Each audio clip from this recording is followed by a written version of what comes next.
காட்டை ஆள்றது யாரா இருந்தாலும் அந்த காட்டோட நியதிய தெரிஞ்சிருக்கணும்.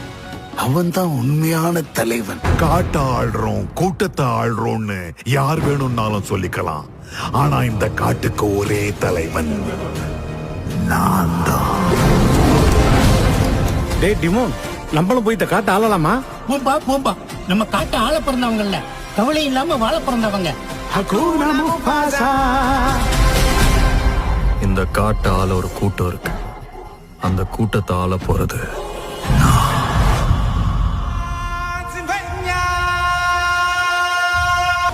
அவங்க தகுதிக்கு ஏத்த மாதிரி ஒரு பதவியை தேர்ந்தெடுக்கலாம்னு அவங்க நினைக்கலாம்.